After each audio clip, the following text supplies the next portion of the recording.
Chelsea. This is my channel, The Fancy Hat Lady Reads. I'm not wearing one of my fancy hats. I'm wearing a Santa hat because it is Christmas Eve as I am filming this. I've been up since bright and early this morning because I flew to Seattle today to spend a few days for the holidays at my parents' house. And so that is where I am right now. I am sitting here under my parents' Christmas tree because what better place to film the books under the tree tag. This tag was originally created by Game of Tomes, and I was tagged by Ethereal Theory. I'll link both of their videos down below. And I am just going to dive right into the questions. Question number one is, what book would you like to find under the tree this year? Now, I have asked for some specific books, but my birthday comes hot on the heels of Christmas, so I might be getting the books I asked for Christmas, or I might be getting them for my birthday, and I have no way of knowing. One book that I know I did ask for this holiday season is the Halcyon fairy book by T. Kingfisher, aka Ursula Vernon. This is a book that combines her fairy tales from the Toadwords collection plus some annotated fairy tales. So that is one book that I'm crossing my fingers might show up under this tree. I have not yet investigated what might be in the wrapped packages that are down here, and I'm just going to not investigate until tomorrow morning. Number two is, what is the best book you have ever received for Christmas? Again, this is a little hard because I get books for both Christmas and my birthday. They're very close together, and then afterwards I have a hard time remembering which things I got for Christmas and which things I got for my birthday. I am fairly certain that a couple of years ago I got my entire box set collection of Lord of the Rings, plus the beautiful gold shiny hardcover slipcase edition of The Hobbit. That's like a 50th anniversary edition. So I'm going to go with that edition of The Hobbit as the best physical book I have ever received. It's absolutely physically stunning. I obviously don't have that here, that's back in my apartment, but it is one of the things that you can see behind me in some of my videos. I rearranged my shelves quite a bit, but it floats around back there somewhere. Question number three is, what book gives you all the Christmas feels? And I have a book here for this that my mom has a copy of, as well as I have a copy of back at my place.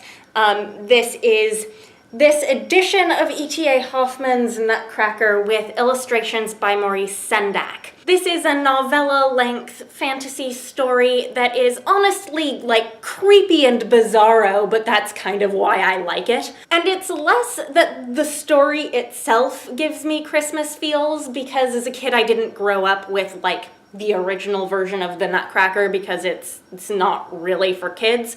But this edition of this book absolutely gives me the Christmas feels because this is a sort of tie-in edition that was done to go with the version of the ballet that I grew up seeing here in Seattle. Pacific Northwest Ballet has retired this production of the Nutcracker with sets and costumes by Maurice Sendak. But these illustrations in this book, a lot of them are basically, you know, the costume and set designs for that production. And so this was the art that I remember seeing on stage every year growing up when I went to see the Nutcracker. So this definitely gives me Christmas feels. Look at all these mice in costume. Like, this was one of the curtain screens. Anyhow, this gives me Christmas feels because I have so much nostalgia for this art and this visual design of this story. And I am still like super bitter that they retired this production. Less because the ballet choreography production itself was so great, but more because just the production design The Sendak aesthetic was so unique and so amazing. Question number 4 is, what book are you planning on reading to put you in the Christmas spirit this year? I'm not actually doing any seasonal themed reading this year at all.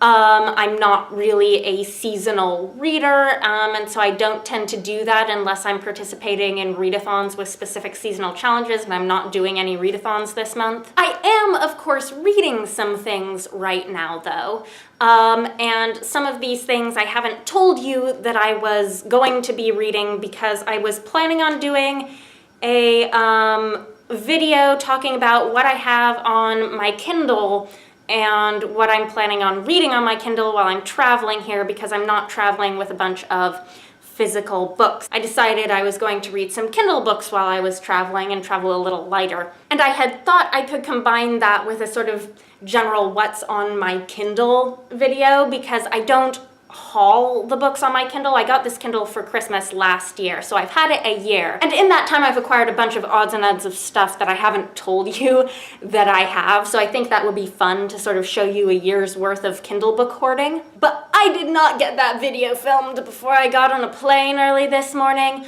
So what I'm reading on my Kindle right now is I'm still working on the Olive Fairy book, which I guess you could argue fairy tales are sort of Christmassy, maybe, magic stuff, and the cover is green and sort of frilly. And then the other thing that I started reading on the plane and read about half of on the airplane this morning was River of Teeth by Sarah Gailey. This also has a green cover. This is not traditionally Christmassy at all. This is a hippo western. But I think I could make an argument that this put me in the Christmas spirit because it is just such a delightful romp. And I really needed something that was gonna, you know, put a smile on my face for hectic holiday air travel, and this brought joy to my plane flight this morning. So hopefully I'll be finishing that up super soon. The other novella on my Kindle that I'm hoping to read while I'm traveling, maybe on the plane flight back, is going to be Prime Meridian by Silvia Moreno Garcia, because this is a NetGalley arc that I have and am slow on reviewing. I need to review this. So not necessarily Christmas mood, but that's sort of the rundown of what I'm reading right now that I can squeeze into this video because I can make it be the answer to a question. Question 5 is, what book have you read this year that you would like to throw out with the Christmas tree over the holidays? Okay, so absolutely no question, without a doubt, this is The Once and Future King. There is a video where I talked about how much I disliked this book. It's also the video where I talked about how much I loved Jonathan Strange and Mr. Norrell, so it's not an all negative downer video. I will link it if you want to check that out. 6. What is a book from this year that you would like to place under a friend's tree? I'm going to interpret this as a book that I read this year that I'm giving to people this year. It's not a 2017 release, but that would in fact be Jonathan Strange and Mr. Norrell. I have this copy here because I brought it to loan to my mom. I'm also giving it to 2 different good friends for Christmas this year. It was probably my favorite book that I read in 2017, and you can see why in the same video where you can see why I didn't like The Once and Future King. Number 7 is a challenge. Create a stack of books where the spines alternate green and red, then share the titles of the books. This was fun because I got to do this at my parents' house, so these are not necessarily my books. I pillaged my parents' children's classics shelf, and then I stuck that same copy of Jonathan Strange and Mr. Norrell that you just saw right on the top, because why not, what the heck. So after Jonathan Strange and Mr. Norrell here, I have The Wind and the Willows, which I have actually never read, even though I have seen adaptations of. Then I have a couple of the Black Stallion books by Walter Farley, which I loved when I was a kid, but I think I read them in more modern editions. These are vintage editions. Let me show you the covers here. Okay, so Jonathan Strange and Mr. Norrell, Wind in the Willows. This is really pretty. It has this. I had no idea my parents even owned this. This was fun for me. Okay, so then the Black Stallion books are read Son of the Black Stallion, and green, the Black Stallion returns. I think these probably go in the other order, but I had them in this order because alternating green and red. The next one doesn't have a red cover, but it has a red spine, and that's Hans Brinker and the Silver Skates. I remember reading this as a kid. I don't remember anything about it. And then the last one I have on the bottom is The Borrowers Avenged by Mary Norton. Oh, I loved these books when I was very wee small. These were books that my mother read aloud to me when I was a little bitty kiddo, and yeah, this was a series. So that is my stack of red and green spines that I mostly pillaged off of my parents' bookshelves. And the last question, question 8, is the best way to spread Christmas cheer is singing loud for all to hear. Who do you tag?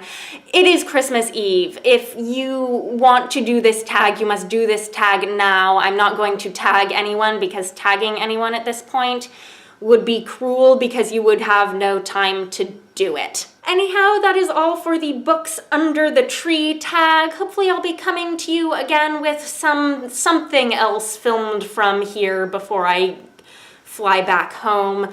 But if not, then not. Anyhow, I hope you're all having a nice day. Merry Christmas. Bye for now.